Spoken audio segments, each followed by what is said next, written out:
भारत गौरव आचार्य श्री पुलक सागर जी गुरुदेव के प्रवचन और धार्मिक कार्यक्रम देखने एवं सुनने के लिए जिन शरणम मीडिया चैनल को अभी सब्सक्राइब करें और बेल आइकॉन पर क्लिक जरूर करें। अमेरिका के राष्ट्रपति हुए अब्राहम लिंकन।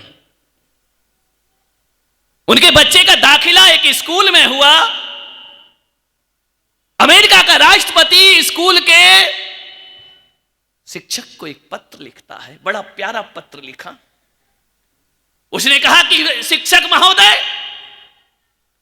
मैं आपसे निवेदन करता हूं कि मेरे बच्चे का दाखिला तुम्हारे स्कूल में हो रहा है। मेरे बच्चे को जब भी पढ़ाना ना तो बेहतरीन शिक्षा देना।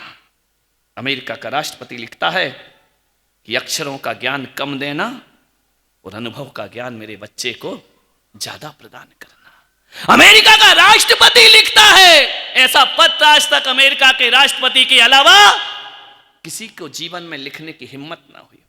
उन्होंने कहा कि मेरे बच्चे को जब आप पढ़ाओ ना तो सोचकर मत पढ़ाना कि राष्ट्रपति का बेटा है, इसे ये सोचकर पढ़ाना कि एक इंसान का बेटा है। ध्यान रखिए, मैं निवेदन करता हूं आपसे कि मेरे बच्चे को यह मत बताना कि ऐशो आराम की जिंदगी क्या होती है। मेरे बच्चे को यह सिखाना कि बेटा बुजुर्गों से कैसे बात की जाती है, बड़ों से कैसे बात की जाती है, छोटों के साथ हमारा व्यवहार कैसा होना चाहिए, ये बात मेरे बच्चे को सिखाना। अब्राहम लिंकन ने लिखा अपने उस पत्र में, मेरे बच्चे को सिखाना कि ये दुनिया है, ये देश, ये संसार है। इस संसार में सीढ़ी जैसे ऊपर चढ़ाने वाले लोग मिलते हैं, सांप सीढ़ी का खेल है जिंदगी में। कुछ लोग ऐसे मिलते हैं जो सीढ़ी के द्वारा चढ़ा के हमें ऊपर पहुंचा देते हैं, लेकिन संसार में कुछ नाग और सांप जैसे होते हैं जो जिंदगी को डस के फिर नीचे ला दिया करते हैं। ध्यान रखिए मान्यवर, उतार चढ़ाव भरी जिंदगी है। ये मेरे बच्चे को सिखाने का प्रयास करना, ये एहसास मत होने देना कि ये किसी राष्ट्रपति का बेटा है। आपने अपने बच्चों का एडमिशन कराया, क्या लिखा उसके टीचर को? कुछ निवेदन किया, कुछ कहा? बेहतरीन शिक्षा दो, अच्छे नंबर आना चाहिए, अच्छे मार्क्स आए, अच्छे परसेंटेज आए। क्या होगा इन चीजों से? मान्यवर, आपसे मेरा निवेदन है, बेहतरीन इंसान बनाने की नहीं सोची आपने। यही समय है। एक बेटा अमेरिका में जाके रहता है, बहुत उच्च क्वालिटी की शिक्षा प्राप्त की, उच्च स्तर की शिक्षा प्राप्त की उसने। एक ही औलाद थी मां बाप की। अमेरिका में पढ़ता है, वहीं सेटल हो जाता है, वहीं शादी कर लेता है, लौट के वापस नहीं आता है।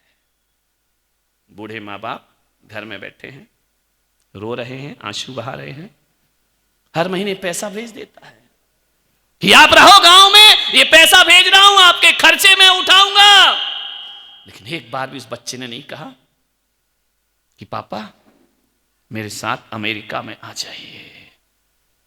मान्यवर, क्या सोचते हो कि मां बाप को बुढ़ापे में केवल पैसों की जरूरत है? मां बाप को बुढ़ापे में केवल आजीविका की जरूरत है? नहीं। मैं तो आपसे इतना निवेदन करता हूं नांदगांव की सभा में बैठ करके कि हर मां बाप का ये सपना नहीं रहता है कि मेरा बेटा अमेरिका में जाकर 50 लाख रुपए महीने कमाए। हर मां बाप का ये सपना होता है कि भले मेरा बेटा 50,000 रुपए कमाए, लेकिन शाम का भोजन हमारे साथ बैठ करके खाए। ये मां बाप का सपना हुआ करता है। ध्यान रखना। पैसों की अंधी दौड़ में इतना भागता है आदमी, इतना भागता है, मां बाप परेशान हो। जो भी मिलता मां बाप को यही कहते हैं, हमारा बेटा बहुत बड़ा आदमी है, अमेरिका में रहता है। पूछा तुम्हारे पास कितनी बार आता है साल में? बोले 2 साल से तो कोरोना से आया ही नहीं है, 3 साल हो गए हैं। कभी जब भी बुलाओ, पापा मैं बिजी हूं, मैं नहीं आ सकता हूं। तरस गया हमारा घर बच्चों के लिए, तरस गया मेरा बुढ़ापा अपने पोतों को खिलाने के लिए। बच्चे के पास खबर पहुंची कि मां बाप तुमसे दुखी हैं, परेशान हैं, वो तुम्हें बहुत याद करते हैं। मालूम है, उस बेटे ने अमेरिका से खत लिखा अपने पिता को, पूज्य पिताजी, तुम्हारे चरणों में मैं प्रणाम करता हूं। आप कह सकते हैं कि मैं बेईमान लड़का निकला, आप कह सकते हैं कि जब मुझे तुम्हारा साथ देना चाहिए तब मैं अमेरिका में आकर के बैठा हुआ हूं। कह सकते हैं आप, कोई दिक्कत नहीं। आप कह सकते हैं कि मैंने अपने बेटे होने का फर्ज नहीं निभाया है, आपको अधिकार है कहने का। आप मेरी पूरे गांव में बुराई कर सकते हैं, मुझे कोई दिक्कत नहीं है। लेकिन आज ये बेटा अपने बाप से प्रश्न करता है कि जब मेरा जन्म हुआ था ना, उस समय मैं मां की गोद में था, धीरे धीरे बड़ा हुआ तो मुझे अमेरिका में भेजने का सपना मैंने नहीं देखा, वो आपने देखा था। मुझे इंजीनियर बनाने का सपना आपने देखा था और आपने कहा था कि मेरा बेटा विदेशों में जाकर पढ़ाई करेगा, और मेरे विदेशों की व्यवस्था तुमने की थी, पैसे की व्यवस्था तुमने की थी। पापा, आज मैं जिस भी स्थिति पर हूं उसका जिम्मेदार मैं नहीं, उसके जिम्मेदार आप हुआ करते हैं। और आपको बुढ़ापा अकेला काटना पड़ रहा है, उसका जिम्मेदार मैं नहीं हो सकता हूं। आज अमेरिका में इतनी ऊंचाइयों पर पहुंचाया है, आपने पहुंचाया है। और जब मैं कहता था कि पापा मंदिर जाऊं, महाराज आए हैं सत्संग करूं, वही बाप थे आप जो कहते थे बेटा पढ़ाई कर, अपना करियर बना, साधु संतों में जाने की क्या जरूरत है। आप वो पिता थे, आपने मुझे मंदिर से रोका था, आपने मुझे सत्संग से रोका था, आपने कहा था कि इन बातों के लिए जिंदगी पड़ी है, पहले अपनी पढ़ाई कर ले। पढ़ाई पढ़ाई का भूत मुझे सवार नहीं था, ये पिताजी, ये भूत आपको सवार था। और पहली बार इंजीनियर बनने का सपना मैंने नहीं, इंजीनियर बनाने का सपना आपने देखा था। अब बताइए, एक बाप गलत है या बेटा गलत है? ध्यान रखिए मान्यवर, मैं आपसे पूछना चाहता हूं, इंसान बनाने का सपना नहीं देखते हो? आपसे निवेदन है मेरा, किस तरह की शिक्षा देना चाहते अपनी औलाद को? पूना में भेज देते हैं, बंबई भेज देते हैं, विदेशों में भेज देते हैं। ऐसे ऐसे लड़के मैंने देखे हैं, 5-5 साल पढ़ के आके फिर बाप की दुकान में बैठ जाते हैं। ध्यान रखें, फिर गए काहे को थे मेरे भाई?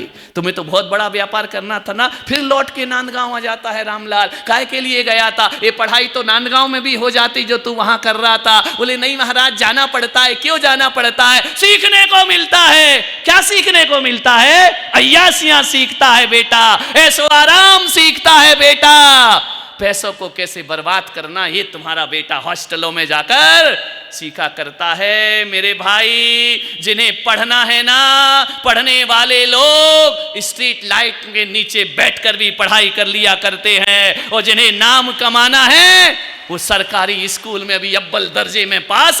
हम सरकारी स्कूल में पढ़े हैं, मोदी जी सरकारी स्कूल में पढ़े हैं। ध्यान रखना, ये कोई बहुत बड़े कॉन्वेंट के दड़बे से निकले हुए लोग नहीं हैं। आपसे निवेदन है, एपीजे अब्दुल कलाम इमली के बीज बेच बेच करके अपनी जिंदगी की पढ़ाई किया करते थे। आपका लड़का बेंगलोर में जाकर पढ़ता है, कोटा में जाके पढ़ता है, करता क्या है आगे जाने के बाद? ध्यान रखिए, जिन्हें पढ़ना है ना वो कहीं भी पढ़ाई कर सकते हैं। लोगों ने सोच बना रखी है, अच्छा भवन होना चाहिए, अच्छे फर्नीचर होना चाहिए, अच्छी महंगी से महंगी फीस होना चाहिए, डोनेशन होना चाहिए, तब हमारा बेटा महान बनेगा। रे जिसके पास पढ़ने के लिए 2 रुपए नहीं होते हैं, वो द्रौपदी मुर्मू देश की राष्ट्रपति बनकर के खड़ी हो जाया करती है। ध्यान रखना, महान बनने के लिए अच्छे स्कूलों की जरूरत नहीं होती है, महान बनने के लिए अच्छे संस्कारों की जरूरत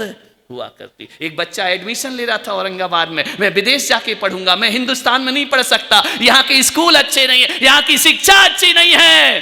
अरे मैंने कहा पागल, एक बात ध्यान रख, महान स्कूल में, बेहतरीन स्कूल में पढ़ने से जीवन बेहतरीन नहीं होता है, बल्कि जो बेहतरीन बच्चा होता है वो सड़क पर भी करे तो बेहतरीन काम करके दिखा दिया करता। क्या स्थिति हमारी देश में? मान्यवर, माँ बाप का कुछ फर्ज है। आज बेटा गलत काम करे तो दादाजी की हिम्मत नहीं है कि उसे रोक सके। गलत काम करे तो डर डर के दादाजी घर में रहते हैं। मान्यवर, आज मां बाप लाचार खड़े हैं बच्चों के सामने। बाहर से पढ़ के बच्चा आता है, तुमको तो मूर्ख समझता है। मान्यवर, मैं आपसे निवेदन करता हूं कि अपनी औलाद को इतना लायक मत बनाओ कि तुम्हारी औलाद बुढ़ापे में तुम्हें नालायक समझने लगे। ध्यान रखना, इतना लायक क्यों बनाते हो कि मां बाप उसकी नजरों में नालायक हो जाए। ध्यान रखिए, नहीं, विचार करें, समझना होगा। स्थितियां बदल रही हैं देश की, हालात बदल रहे हैं देश के। आज हमारी बहू बेटियां अपना टैलेंट बनाने में लगी हैं, अपना करियर बनाने में लगी हैं। किटी पार्टी से फुर्सत नहीं है, यहां वहां घूमने से फुर्सत नहीं है, मेकअप से फुर्सत नहीं है, श्रृंगार से फुर्सत नहीं है, रात दिन टीवी के सामने बैठे हैं। ध्यान रख, अब तो टीवी भी गया, वो हाथ में ही आ गया। टीवी कौन देखता है, पुराने जमाने की बात हो गई है। ध्यान रखना, सोचना है आपको। 24 घंटे में 16 घंटे मोबाइल देखोगे, क्या जिंदगी बनेगी तुम्हारी, सोचिए। मैं आपसे निवेदन करता हूं, टीवी पर एपिसोड आते हैं, 36 एपिसोड एक एक सीरियल के आते हैं। अब तो और ज्यादा, मेरे जमाना था 36 वाला, तो अब तो 100 200 आते हैं एपिसोड। क्या होता है विचार करिए। 8 घंटे टीवी से चिपके बैठे रहोगे, इन सीरियलों से चिपके बैठे रहोगे। अरे नादानो, वो तो सब कुछ दिखा के, अश्लीलता दिखा के नोट कमा रहे हैं। तुम्हारे नोट भी जा रहे हो, तुम्हारा समय भी बर्बाद है। और तुम्हें क्या मिल रहा है उससे? होता क्या है इन एपिसोड सीरियल में, क्या होता है? कौन कौन से आते हैं वो सीरियल?